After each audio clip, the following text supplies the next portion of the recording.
आज हम बात करेंगे कि जो जैसा करता है वो वैसा ही भरता है और कर्मों का फल हमेशा यहीं पे मिलता है। जय माता दी। माई सेल्फ इज डॉक्टर शिखा वर्मा। एक बार एक आदमी एक दुकान चलाता था एक गांव में, तो उसको एक बंदा वहाँ पे मक्खन देने आया करता था। तो डेली वो उससे मक्खन लेता था और मक्खन लेते लेते उसको 2-3 साल हो गए। तो एक दिन बैठे बैठे सोचा कि ये रोज मुझे 1 किलो मक्खन देता है, मैंने कभी तोल के भी नहीं देखा, तो क्या ये मुझे पूरा मक्खन देता है? तो उस दिन उसने उस मक्खन को तोला, तो वो मक्खन 1 किलो नहीं था, सिर्फ 900 ग्राम था। उसी टाइम पे वो पंचायत के लोगों के पास चला गया और बोला कि ये बंदा मुझे 2 सालों से मक्खन दे रहा है और मक्खन तो इसका 900 ग्राम है, इसका मतलब ये इतनी देर से मुझे धोखा दे रहा है। उन्होंने उस बंदे को बुला लिया। वो बंदा बहुत ही अनपढ़ था और उसके पास ऐसा कुछ भी नहीं था कि वो इसे तोल के दे सके। तो उसने बोला कि महाराज, मैं तो कुछ नहीं कर सकता, मैं इनसे 1 किलो गेहूं लेता था और वो गेहूं ही मैं एक साइड पे रखता था और दूसरी साइड पे मक्खन रख के तोल के दे देता था।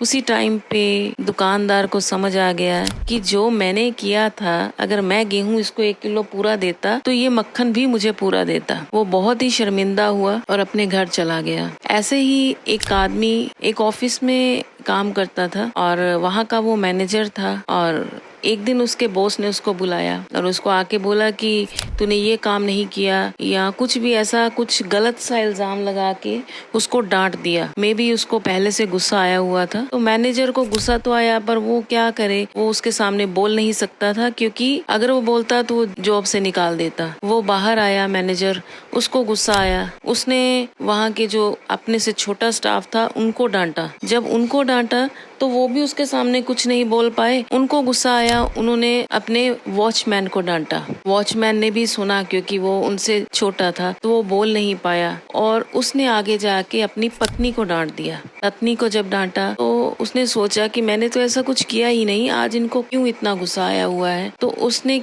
पत्नी ने क्या किया कि जोर से एक पत्थर एक कुत्ते के ऊपर फेंका और वो कुत्ता जो था उसके सर पे लगा वो पत्थर और वो रोने लगा और उसको भी गुस्सा आया। जब उसको गुस्सा आया तो वो एक कार के पास एक बंदा खड़ा था, उसने उसको जाके काट लिया। अब आप सोच रहे होंगे कि इस कहानी में ऐसा क्या है। जो कार के पास बंदा खड़ा था वो वही बंदा था जिसने ये कहानी शुरू की थी, वो बॉस था जिसने उस बंदे को डांटा था। मतलब कैसे वो चक्कर चला और उसी के पास आके वो दोबारा से सारा काम खत्म हो गया। मतलब कर्म जो है वो घूम के हमारे पास ही आता है और फिर हम उस टाइम पे ये सोचते हैं कि ऐसा मैंने क्या कर दिया जो मेरे साथ ऐसा हुआ, क्योंकि उसको टाइम लग गया ना। पहले उसने मारा, बोला अपने मैनेजर को, मैनेजर आगे गया, उसने आगे आगे जाते तो ये टाइम को हमें कम से कम 2 से 3 महीने लग गए उस कर्म को घूमते घूमते। ये तो कहानी में एकदम से मैंने सुना दिया, अदरवाइज कर्म जो है घूमता है, उसको टाइम लगता है और जब हमारे पास दोबारा आता है तो हम सोचते हैं कि हमने तो ऐसा कुछ किया ही नहीं, क्योंकि जो किया है वो भूल गया। तो इसलिए